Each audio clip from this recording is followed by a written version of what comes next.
2 João, do versículo 1 ao versículo 13. O presbítero à senhora eleita e a seus filhos, a quem amo por causa da verdade, não somente eu, mas também todos os que conhecem a verdade, por causa da verdade que permanece em nós e que estará conosco para sempre. Graça, misericórdia e paz da parte de Deus Pai e de Jesus Cristo, Filho do Pai, serão conosco em verdade e amor. Alegro-me muito por haver encontrado alguns de teus filhos andando na verdade, segundo o mandamento que recebemos do Pai. E agora, Senhora, peço-te, não como se escrevesse um novo mandamento, mas o mesmo que tivemos desde o princípio. Amemos uns aos outros. E este é o amor, que vivamos segundo seus mandamentos. Esse é o mandamento, como já desde o princípio ouvistes, para que nele andeis. Porque muitos enganadores já saíram pelo mundo, os quais não declaram que Jesus Cristo veio em carne. Quem assim procede é o enganador e o anticristo. Tende cuidado de vós mesmos para não destruirdes o fruto do nosso trabalho, mas para que, pelo contrário, venhais a receber plena recompensa. Todo o que vai além do ensino de Cristo e não permanece nele, não tem Deus. Quem permanece no ensino, esse tem o Pai como filho, tanto o Pai como o Filho. Se alguém vem vos visitar e não traz esse ensino, não recebais em casa, nem o cumprimenteis, pois quem o cumprimenta participa de suas obras más. Embora eu tenha muitas coisas para vos escrever, não o quis fazer com papel e tinta, mas espero visitar-vos e falar face a face, para que nossa alegria seja completa. Os filhos da tua irmã eleita enviam saudações. Oremos mais uma vez. Senhor Deus, rogamos que pela ação do teu Espírito Santo os nossos olhos sejam desvendados, para que a palavra de Cristo Jesus seja afirmada mais uma vez em nosso coração e produza frutos de arrependimento e de mudança. Que a tua palavra transforme nossa mente, moldando a nossa mente à mente de Cristo, para que pelo poder da tua palavra e pregação da tua palavra, meio de graça tão abençoado que o Senhor usa de tempos em tempos, através da sua igreja, para salvar e levar homens, pecadores, diante do Evangelho e serem alcançados pela verdade do Evangelho, que hoje, mais uma vez, pessoas possam ouvir a tua palavra e que elas, quiçá, possam ser tocadas por este verdadeiro Evangelho e transformadas e terem sua mente moldadas à mente de Jesus. Assim oramos, em nome do teu Filho. Amém.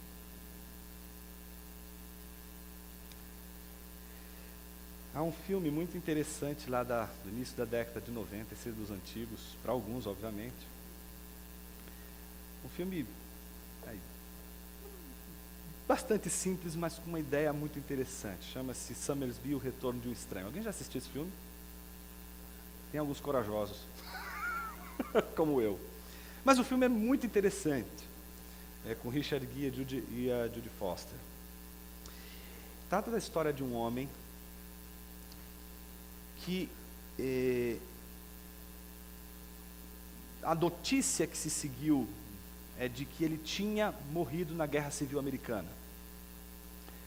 Então, depois de 6 anos, a esposa, não é, já retomando a sua vida, um filho e etc., aparece. Depois de 6 anos.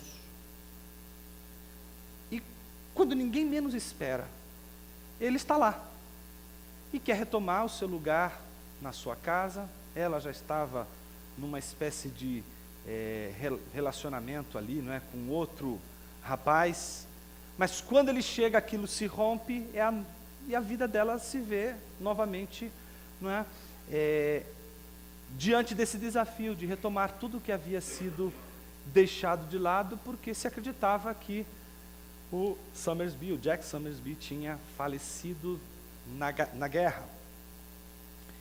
Mas o que é curioso é que há um grande mistério. O mistério é que Jack era um cara bruto, grosseiro, era estúpido, tratava ela mal. E esse Jack que voltou é outra coisa. É gentil, é amoroso, como seu esposo.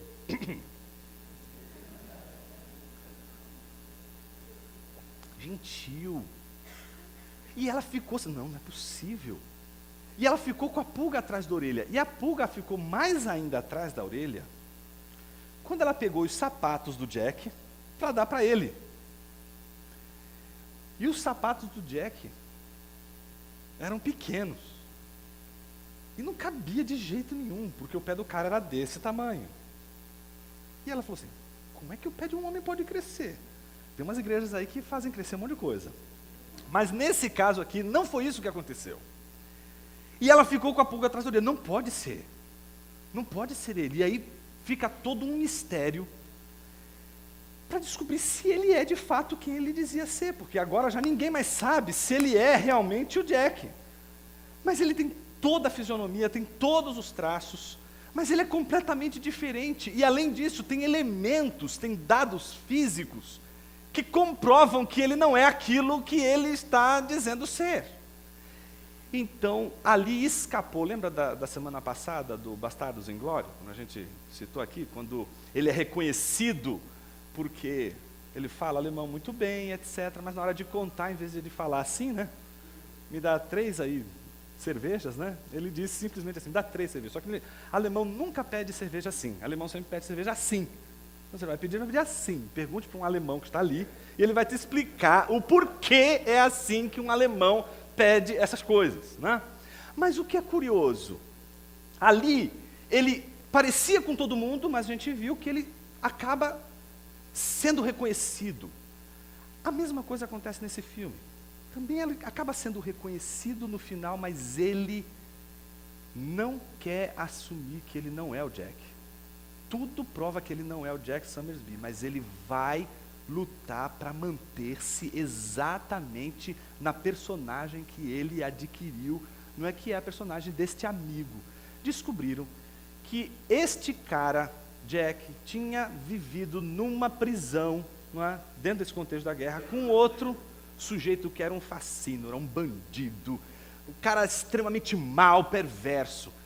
E o que, na verdade, aconteceu foi que eles trocaram as identidades. Realmente o Jack tinha morrido, mas aquele outro, que ninguém sabe qual é o nome, assumiu a identidade desse Jack. E esse cara vai viver assumindo essa identidade junto com essa realidade toda diferente, sem querer de forma alguma negar. Tanto é assim que ele é condenado à morte. E para ele sair dessa condenação, basta ele dizer, mas eu não sou o Jack. Mas ele vai levar isso até as últimas consequências. E é tão interessante que, e esse é o ponto X da introdução da nossa reflexão de hoje. A esposa sabe que não é o Jack, sabe que não é o marido, mas ele é maravilhoso. Ela diz, você não é o Jack. E ele vai lutar com ela até o final do último instante da argumentação, para dizer, não, eu sou o Jack. E ela, no final das contas, vai preferir viver com ele, dizendo que ele é o Jack, a ilusão de que ele é o Jack, do que dizer, não, ele não é o Jack. Ou seja, o que eu estou tentando dizer com toda essa história? Que tem histórias que não são verdadeiras, mas que são deliciosas. Chamam isso de pós-verdade.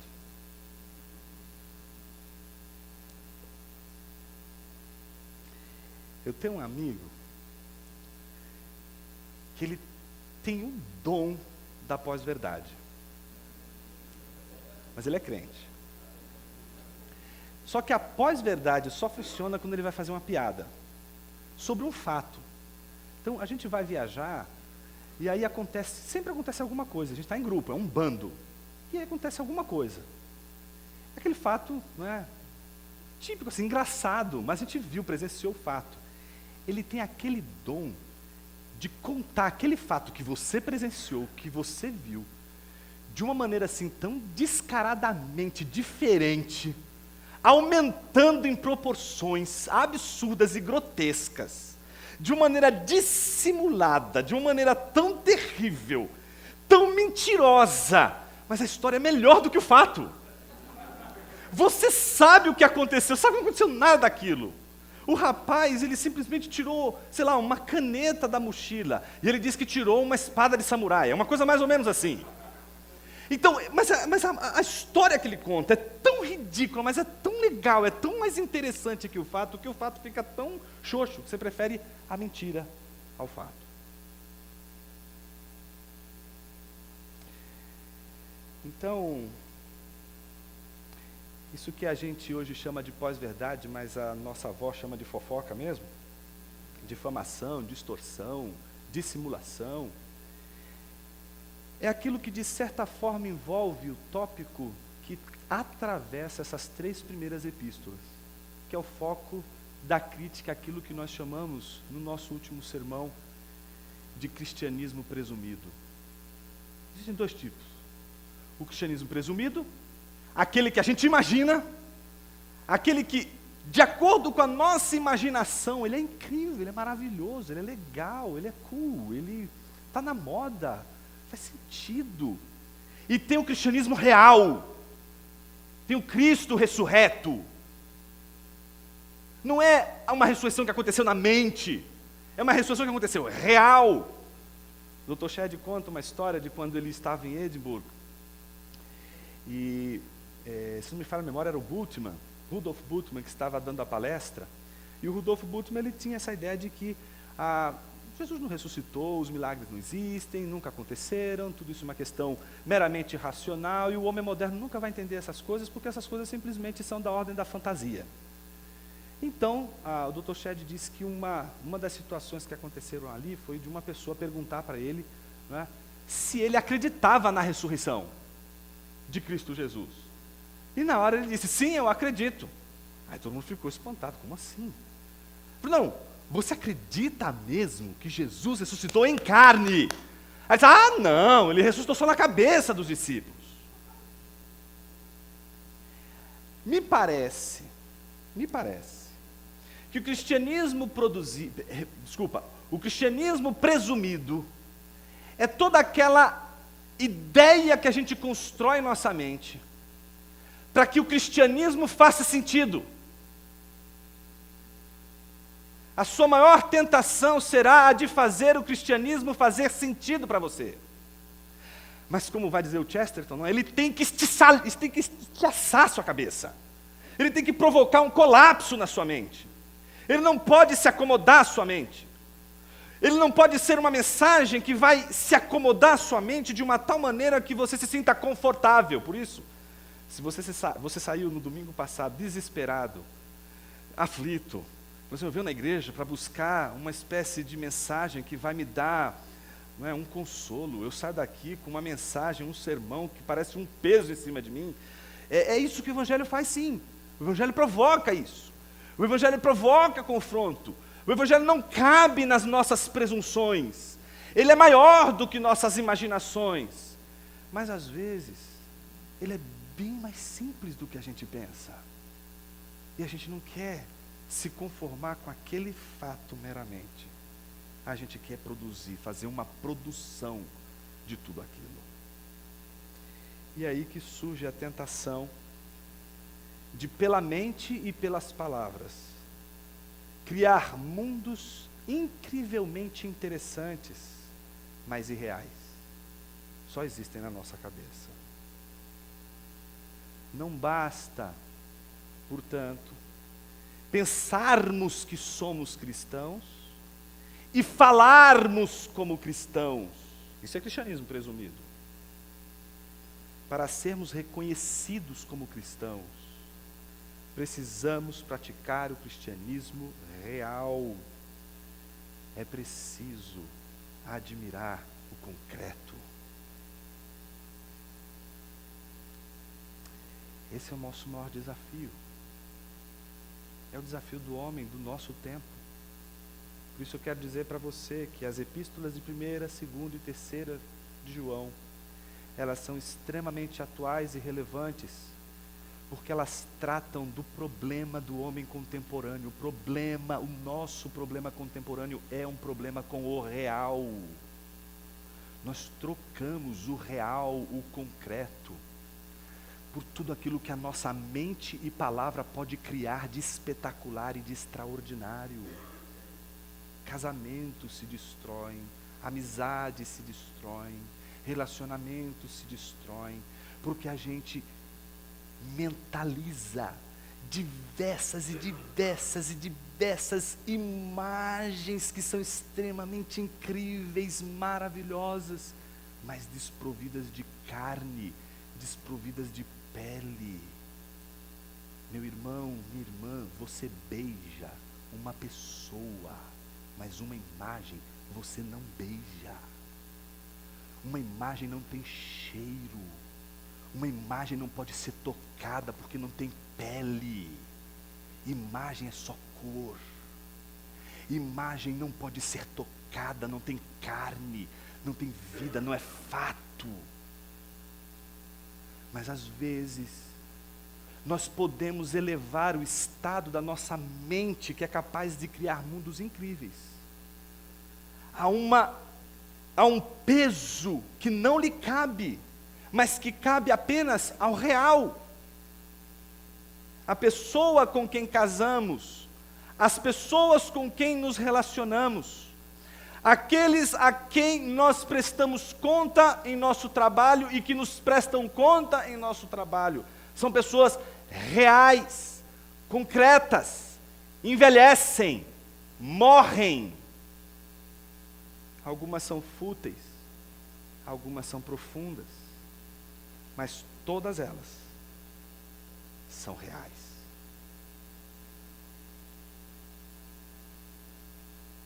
João está extremamente preocupado com a verdade, porque ele sabe que a igreja pode se perder nessa relação do real, que é o fato, com as elucubrações, a imaginação, as ideias sobre o fato. De que é possível pessoas serem conquistadas por um discurso sobre Jesus, por exemplo, que não é o Jesus em carne e osso, mas é o Jesus da cabeça delas. É o Jesus que elas imaginam. É o Jesus que elas gostariam que Jesus fosse. Não o Jesus que é, mas o Jesus que elas querem que ele seja. O Deus que elas querem que Deus seja. Então a preocupação de João é de que enquanto uma igreja não descobrir a verdade e se preocupar o tempo todo com a verdade e com o conflito da verdade com o real, com o concreto, esta igreja não vai provar do amor, porque a verdade e o amor caminham juntos. Verdade presumida não gera amor. Você pode presumir que ama alguém, mas amar alguém é mais do que você pensar que ama alguém. Você tem que abraçar esse alguém, você tem que se envolver com esse alguém, você tem que amar esse alguém. Então, quando a gente analisa essa dinâmica da verdade e do amor, a gente se pergunta, onde está essa relação?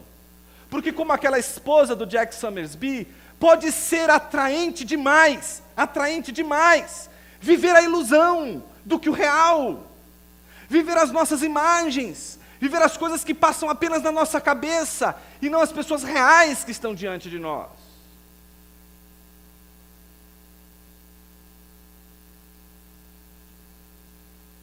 Na verdade, eu estou convidando você a se espantar não mais com as pessoas, a se espantar com você, que espera ainda que as pessoas sejam como você quer que elas sejam. Eu não quero mais que você se frustre porque uma pessoa não muda. Eu quero que nessa noite a gente pense, por que não nos frustrarmos com nós mesmos? Com a nossa incapacidade de olhar para uma pessoa real e formar uma imagem dessa pessoa a partir do real e não daquilo que queremos que ela seja. Por isso que a verdade é importante. Porque sem a verdade não há amor. A tese de João vai ser exatamente essa. O teste do amor de uma igreja é o teste da sua verdade. Quanto a igreja participar da verdade e se preocupar com a verdade, o amor estará ali presente. No momento em que a igreja esquecer a verdade, a primeira coisa que ela vai perder de vista é justamente o amor. E é aqui que moram todos os nossos problemas.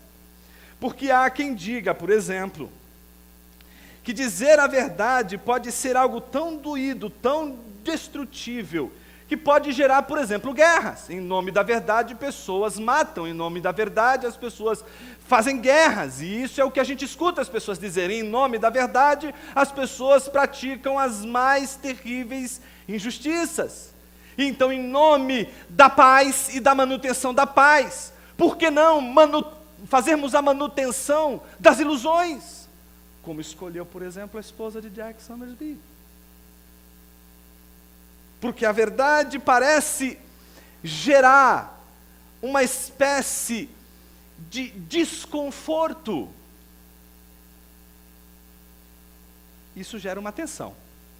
Se a verdade precisa ser mantida para que haja amor, como gerar amor quando a verdade gera exatamente guerra? Para a gente pensar um pouco nisso, eu vou manter aí a estética batista de sermão de 3 pontos. Como falamos sobre 3 pontos na semana passada, falaremos também sobre os nossos 3 pontos de hoje. Esses 3 pontos eu chamei de cuidado com o novo, cuidado com a novidade. Segundo, cuidado com os enganadores. Em terceiro lugar, cuidado com a falsa tolerância. Antes da gente entrar propriamente nesses 3 tópicos, eu queria avaliar com vocês apenas os versículos 1 a 3. Olha que coisa curiosa.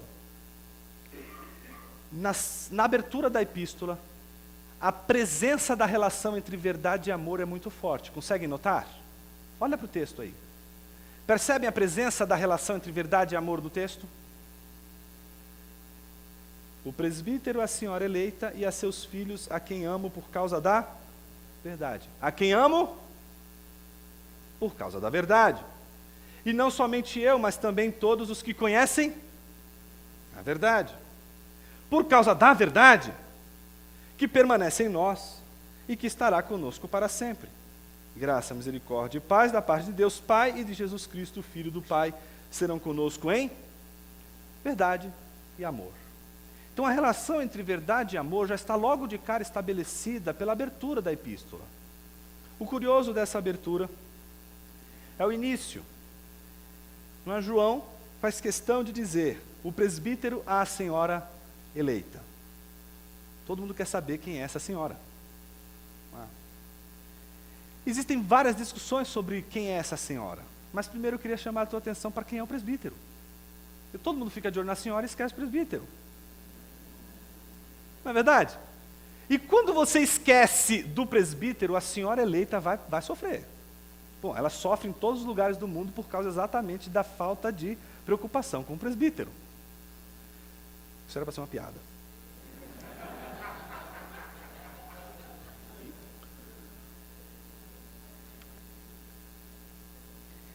João era um apóstolo. E a palavra presbítero, ela pode ter aí uma dupla significação aí. Ela pode tanto chamar atenção para aquele ofício pastoral, como para alguém que já é avançado em idade, como é o caso, aparentemente, de João, aqui nessa ocasião que escreve a epístola. Mas não parece ser apenas pelo fato de João ser avançado em idade. Parece que o uso da palavra presbítero foi escolhida pelo próprio João, primeiro, porque era a maneira pela qual a própria igreja deveria reconhecê-lo. Imagine alguém que vai se apresentar e use exatamente aquilo pelo qual as pessoas não vão reconhecê-lo. Ninguém vai se apresentar dessa forma, concordam?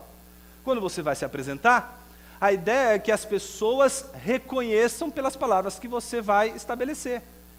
Então parece, ao que tudo indica, que aquela igreja reconhecia João e o chamava de presbítero, mesmo João sendo um apóstolo.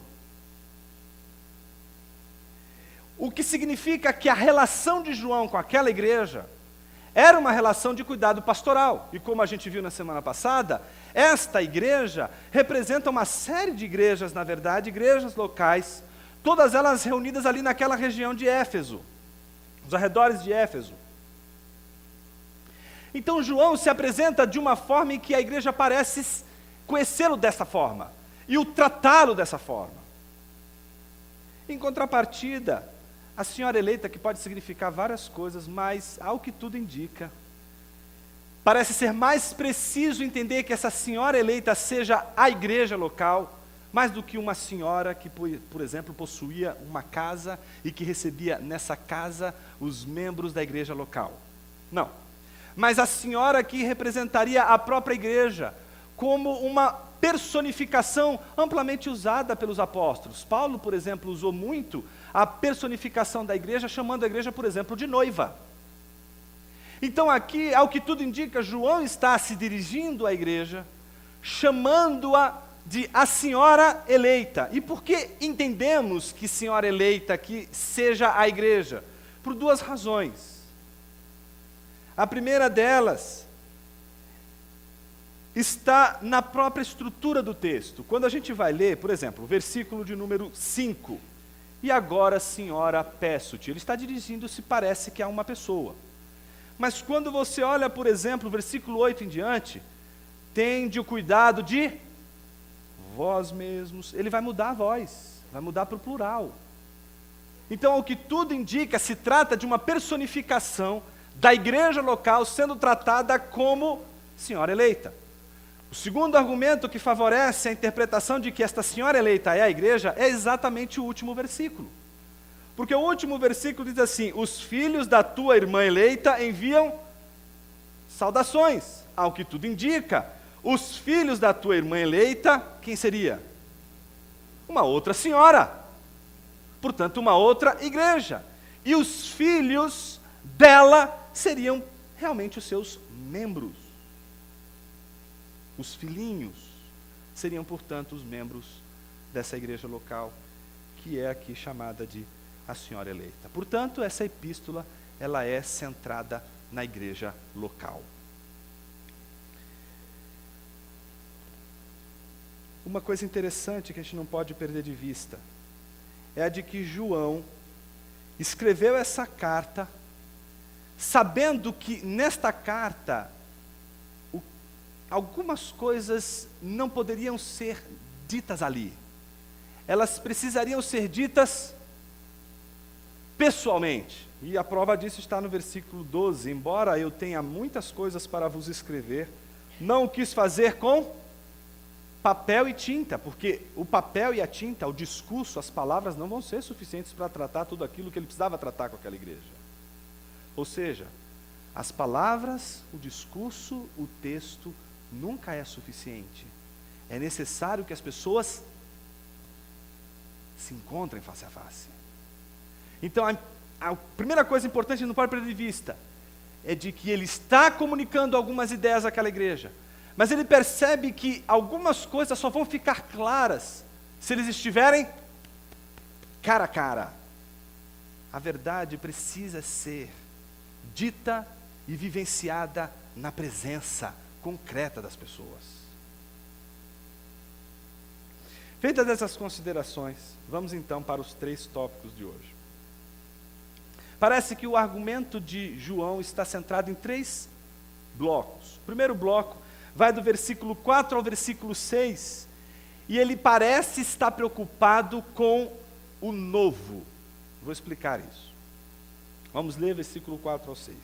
Alegro-me muito por haver encontrado alguns de teus filhos andando na verdade. Ou seja, ele reconheceu, lembra lá do sermão da semana passada? Reconheceu alguns filhos. Por qual motivo? Porque eles andam na verdade. Segundo o mandamento que recebemos do Pai. E agora, senhora, ordeno-te. É isso? Presbítero não ordena, presbítero pede. A gente está acostumado com uma liderança que ordena, mas a liderança da igreja não é a liderança que ordena. Em primeiro lugar, porque os presbíteros da igreja são aqueles que cuidam da igreja. E eles respeitam a igreja em primeiro lugar, sabe por quê? Porque tudo aquilo que eles estão fazendo, eles fazem para aquela igreja em submissão a Deus. É interessante como João não está ali ordenando. Sabe por quê, meus irmãos? Porque a ordem já foi dada. Presbítero não ordena. Presbítero só pede para que a igreja escute a ordem que já foi dada. Presbítero não inventa nada. Presbítero não pode criar um outro evangelho, não pode criar um outro mandamento, não pode criar uma outra doutrina. Meus irmãos, presbíteros não precisam ser criativos. A gente vive a onda do novo, da inovação. Tem que ter algo novo, tem que ter um discurso novo, e o presbítero tem uma só função: fazer com que as pessoas ouçam mais uma vez o que já foi dito. Ele não vai dizer algo novo, ele vai repetir o que já foi dito, e fazer com que aquilo que um dia foi dito se faça ouvir novamente. Aquilo que um dia as pessoas ouviram lá atrás, ouçam novamente, não porque ele inventou, não porque ele está criando, não porque ele está dizendo, mas porque já foi dito, já foi ordenado, já foi mandado. E quem mandou, quem ordenou e quem disse foi Jesus Cristo. Um presbítero não pode dizer nada mais, nada menos do que aquilo que Jesus disse. Ele reproduz o que Jesus disse, ele não cria. Essa é a bênção da imitatio Christi. Nenhum presbítero pode se achar criativo, mas ele tem que ser mesmo um imitador. Ele tem que imitar a Cristo, tem que imitar o discurso de Cristo, tem que reproduzir o discurso de Cristo. Ele não tem que inovar.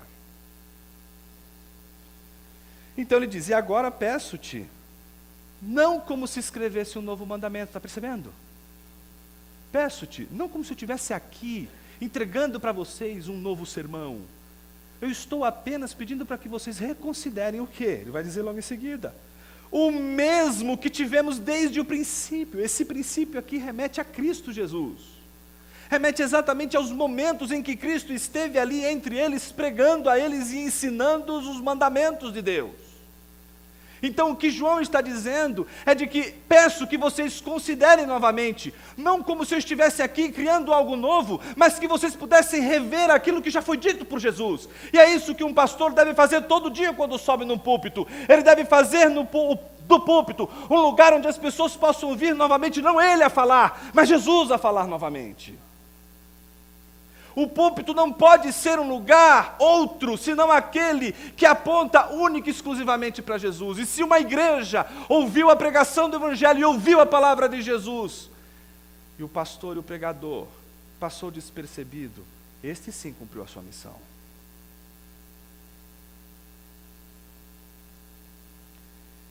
E qual é esse novo mandamento, esse mandamento que não é um novo mandamento? Amemos uns aos outros. Mas para que você não pense que amemos uns aos outros, aquela coisa piega de você, olhe para o seu irmão, diga que ele é lindo, maravilhoso. Você tem valor, não. O Espírito Santo se move em você. Eu te amo, meu irmão. Para que você não entenda que absolutamente não é sobre isso que estamos falando, João vai logo em seguida mostrar o que é esse amor, para que você não confunda esse amor com aquela coisa de ai, que lindo, que linda. Você não confunda amor com essa papagaiada. E você entenda que amor é muito mais do que esse melodrama que a gente cria. Que amor tem a ver com o que vem logo em seguida. E este é o amor. Que vivamos segundo os mandamentos. Então João, ele está sendo categórico em dizer, precisamos lembrar que foi isso que Jesus disse. Que se alguém ama, não é alguém que diz o tempo todo, eu te amo, eu te amo, eu te amo, eu te amo. É alguém que ama. Cristianismo presumido é cristianismo que fica dizendo o tempo todo, eu amo a Jesus, eu amo a Jesus, eu amo a Jesus, eu amo a Jesus, mas não ama coisa nenhuma, porque se amasse, obedeceria os seus mandamentos. O problema do cristianismo presumido é que o cristianismo ele ganha um status de verdade tão grande que a gente acha que é crente, quando a gente na verdade não está vivendo conforme deveríamos viver. Por isso que a gente tem que se acordar com isso, porque o cristianismo presumido não é que ele nos impede de viver em obediência a Deus, é que ele nos impede de viver a maravilhosa graça de obedecer a Jesus, pela graça de Deus, não pela nossa própria vontade, mas vendo a nossa vontade ser vencida, sobretudo pela vontade soberana de Deus.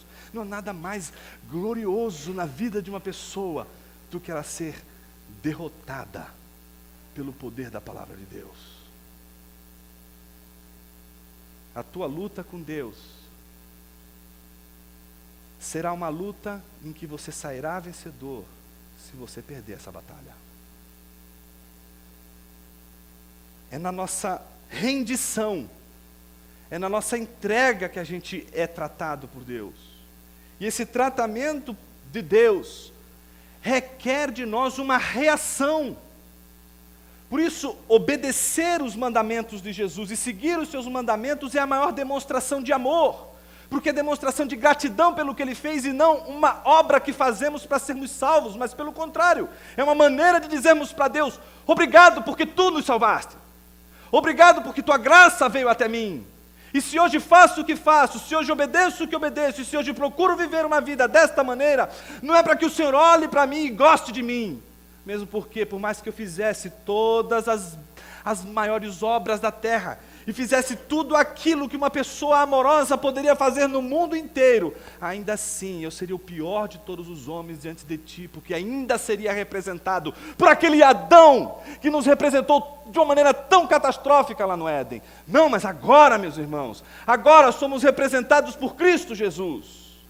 Por isso fomos alcançados por sua graça, e a nossa manifestação de obediência é fruto já desta presença. Por isso essa carta é uma exortação não para ímpios, mas é uma exortação para que a igreja, que está sob a presunção da verdade, possa agora praticar a verdade. Ele conclui o raciocínio, dizendo o seguinte: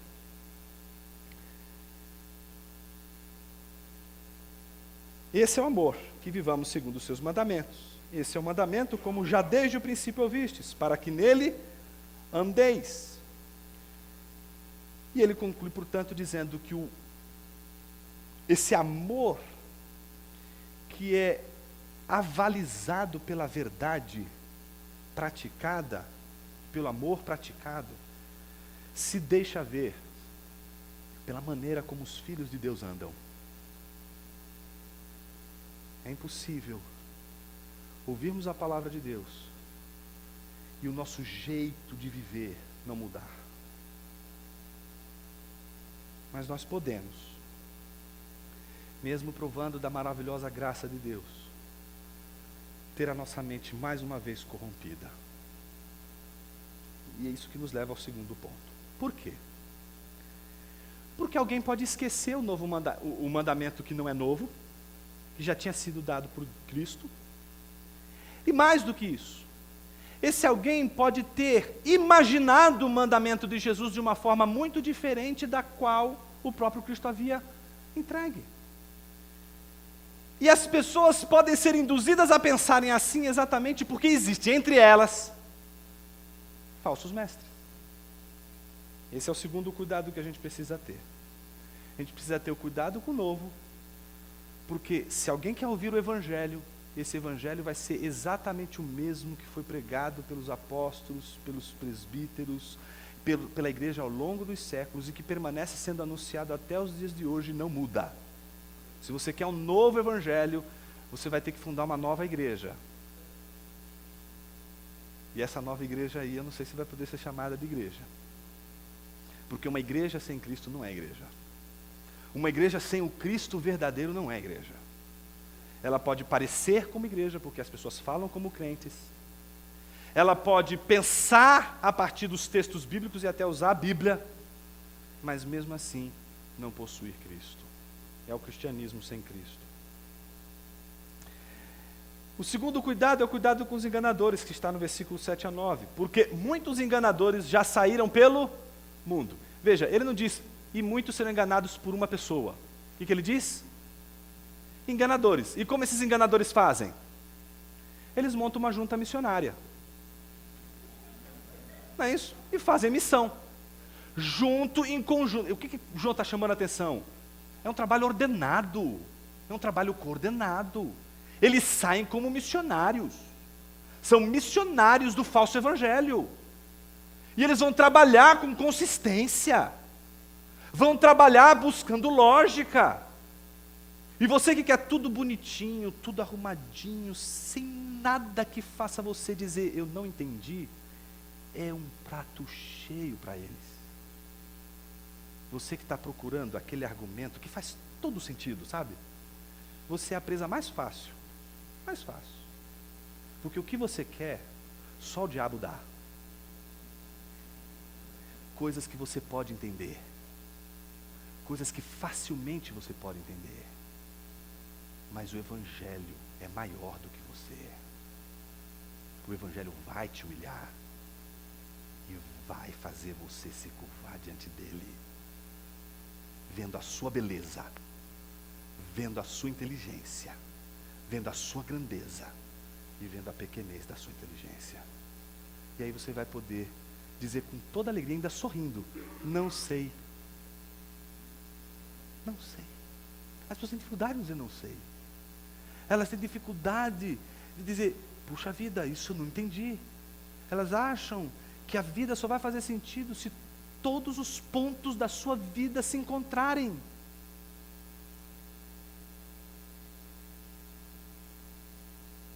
Se você está procurando esses pontos, já existe uma junta missionária trabalhando para isso.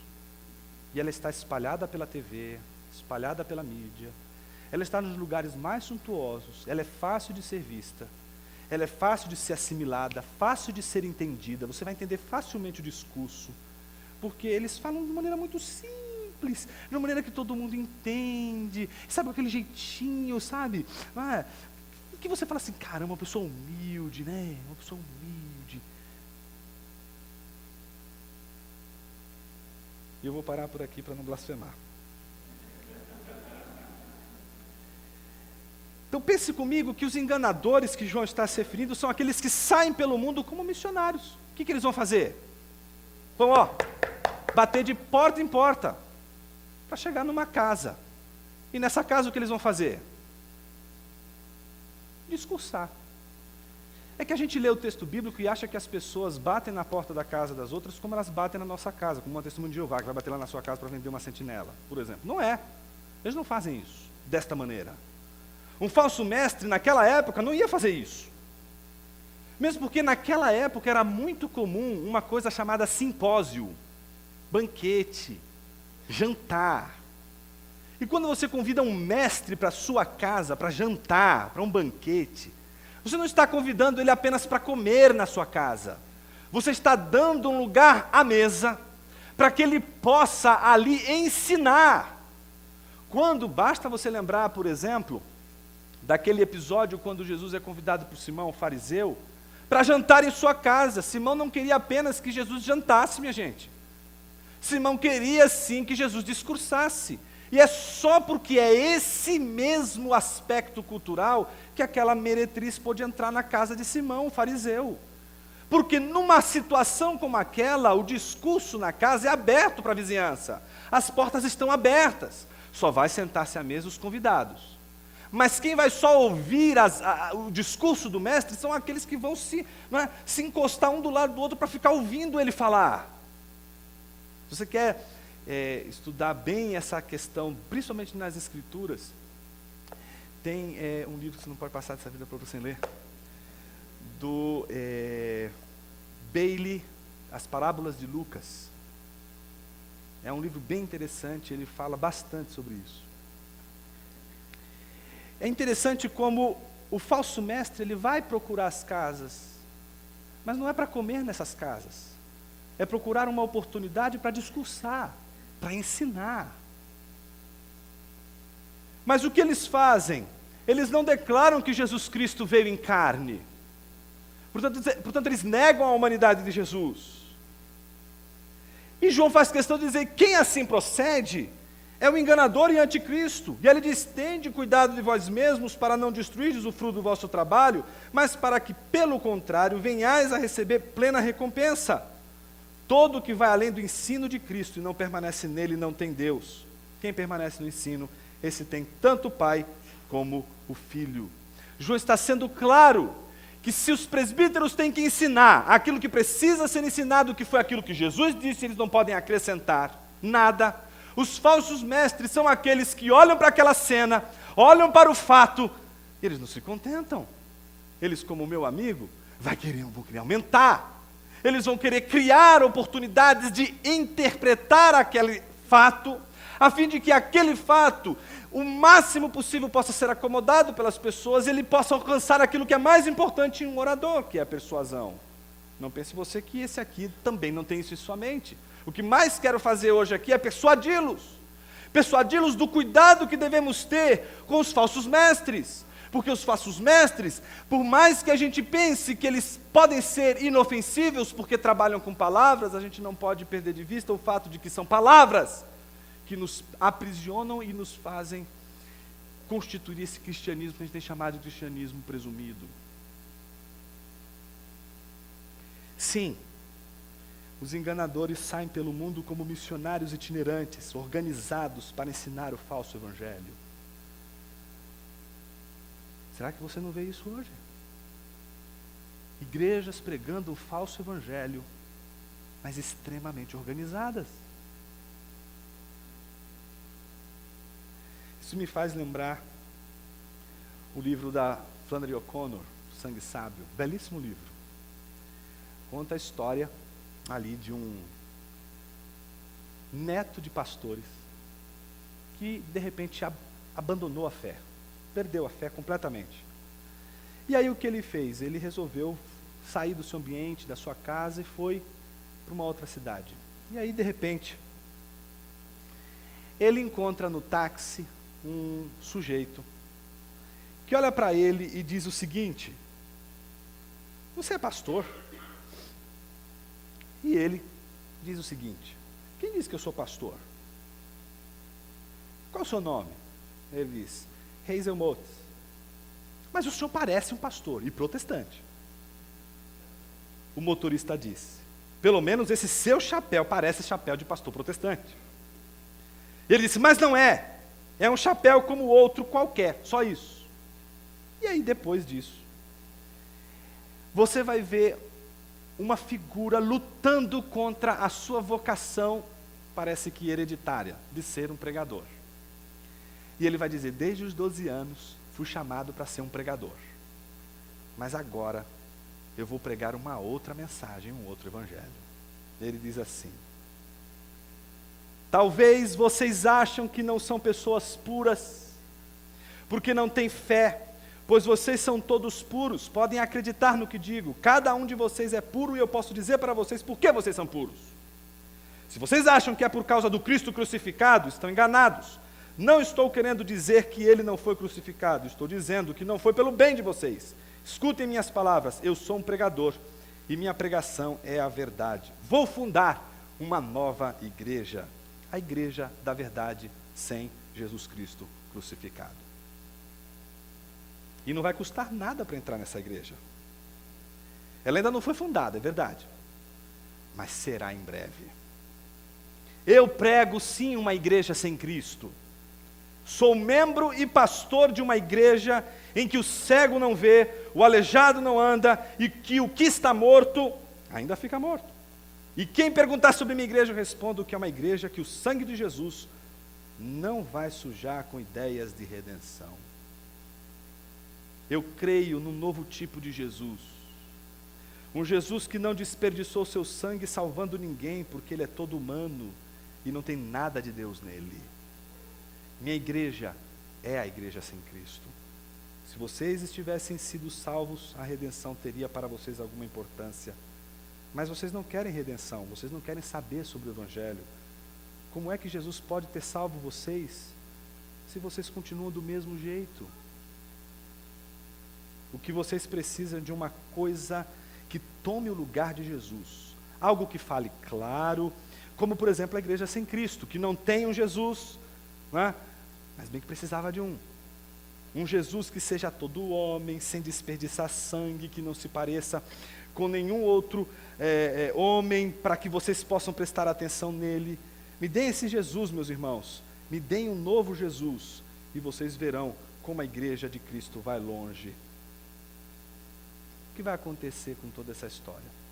Ele vai fundar a igreja sem Jesus Cristo crucificado, vai ficar durante um tempo ele sendo o pastor e o membro da igreja, a única coisa que aparece no meio do caminho.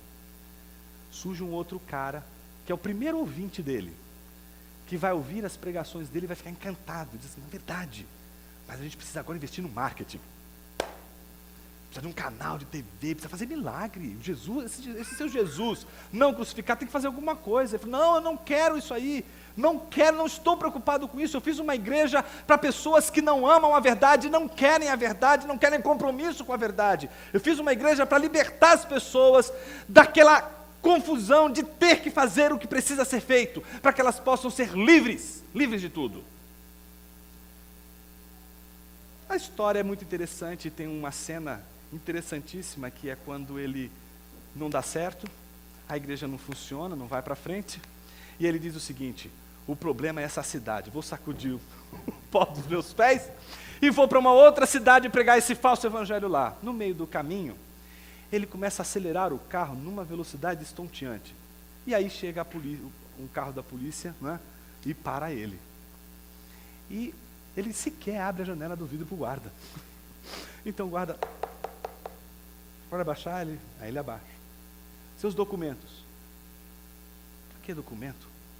Precisa de documento. Esses documentos. Eu não sei nem se você existe. Para que documento? Eu estou te pedindo com toda a educação, por favor, seus documentos. Você está me atrasando. Aí o guarda ofereceu aquele argumento real, porque esse é o argumento da palavra. O argumento real é aquele que todo mundo obedece. Ele mostrou a pistola que estava do lado dele. O senhor pode descer do carro? Ele, pois não, seu guarda, pois não, seu guarda. Aí ele abre a porta do carro, sai. É o seguinte, está solto o freio de mão? Está solto. Empurra o carro até ali, por favor. Aí ele leva o carro até ali. Pois não, seu guarda. E o senhor quer que eu faça? Agora vá sentar ali, por favor. Aí ele senta do outro lado. Aí o guarda se aproxima, olha para ele, pega o carro dele e empurra a ladeira abaixo. O carro dele vai explodir lá embaixo.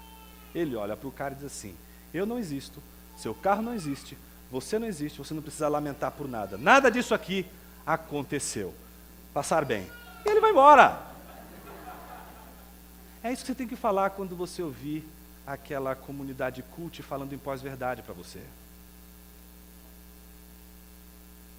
Porque esse mundo que eles pregam não existe. Não é real. Em contrapartida, é preciso ter um encontro com o real. É preciso ter um encontro com a verdade. Porque é só o encontro com a verdade que muda tudo. É interessante como João vai concluir o seu raciocínio com o terceiro e com o último cuidado. Ele vai dizer, se alguém vos visitar e não traz esse ensino, não recebais em casa, nem o cumprimenteis. Aqui você tem que, tem que dar uma atenção aqui em você, tem que girar uma atenção. Porque ele começa falando sobre amor, O fundamento é esse, ame uns aos outros. Aí de repente o cara chega na sua casa, se ele é um falso mestre, não receba ele na sua casa. Opa, peraí, como assim? Que amor é esse que bate Pois é, bem-vindo ao Evangelho de Cristo Jesus. Se você achou que o Evangelho de Jesus não tem nenhuma preocupação com a verdade, você precisa ouvir de novo o Evangelho. Porque o Evangelho de Jesus está preocupado com a verdade, sim. E essa ideia de que o Evangelho de Jesus acolhe a todos e deixa todo mundo falar o que bem entende, o que bem pensa, sem nenhuma prerrogativa de preocupação com o discurso, não existe. Por que aqui é importante a gente se deter? Primeiro, Porque se alguém vem vos visitar, aqueles falsos mestres não estão ali para tomar um chazinho da tarde, eles fazem parte de uma junta missionária. E eles estão ali para ensinar o erro.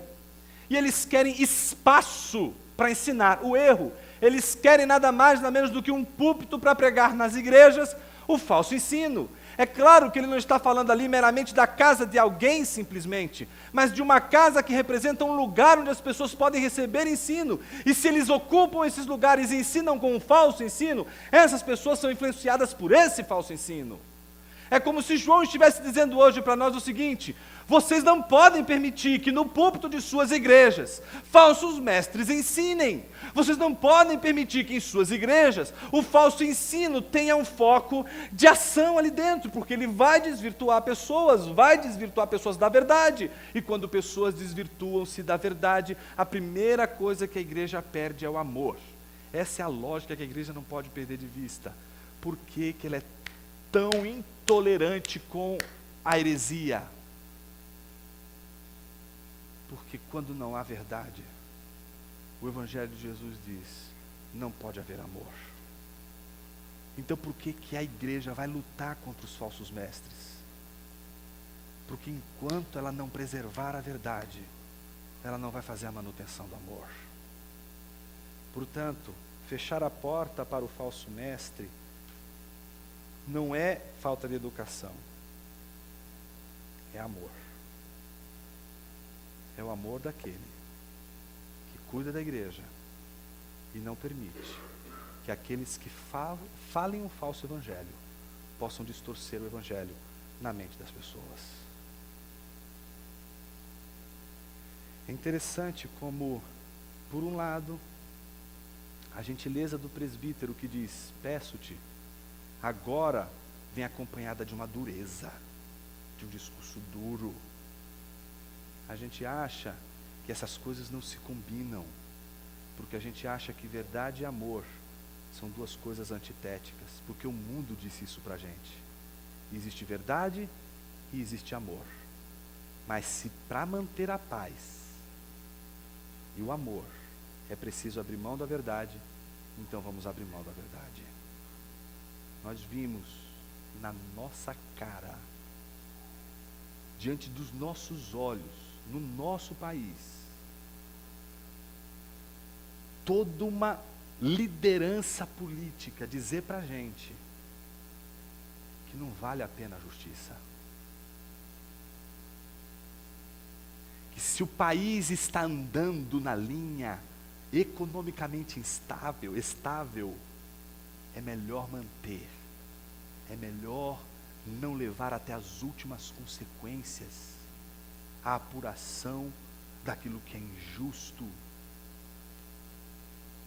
Todas as vezes que a gente sucumbe diante da verdade, a gente sempre vai cair naquele famoso jeitinho que vai dizer pra gente, os fins justificam os meios. Mas o Evangelho não é maquiavélico. O Evangelho não vai lidar com esse tipo de padrão. O Evangelho vai lidar com a verdade. Porque se o amor precisa ser mantido na igreja, o verdadeiro amor só será mantido se a verdade do Evangelho for mantida. Por isso, a igreja tem todo o poder de expulsar um falso mestre de sua congregação. Não é o presbítero que faz isso. Não é o presbítero que deve fechar a porta da igreja. O presbítero está dizendo para que a igreja feche a porta da sua casa. É a igreja que tem que tomar a iniciativa de não aceitar no seu meio homens que não conheçam a verdade. E é só isso que estará a seu favor. Só isso estará a seu favor quando essa igreja perder todo o calor do seu amor. A igreja de Éfeso, que é a igreja de João, é a igreja que em Apocalipse foi acusada de ter boas obras, boa doutrina, perseverante, mas tenho porém contra ti, que abandonaste teu primeiro amor. E o amor, que é aquele que é fruto do encontro com a verdade, naquela carta Jesus vai dizer que aquela igreja deve se arrepender do seu pecado e que ela tem uma coisa a seu favor. Ele é contra aquela igreja porque ela abandonou esse amor, mas ele vai dizer, contudo, você tem algo a seu favor. Você se manteve firme e intolerante diante dos nicolaítas, aqueles que se diziam apóstolos e não são e que pregavam falso evangelho, para recuperar o amor na igreja. A maior força da igreja não está no seu poder de criar intimidade por meio de afinidades, mas sim pelo seu comprometimento com a verdade.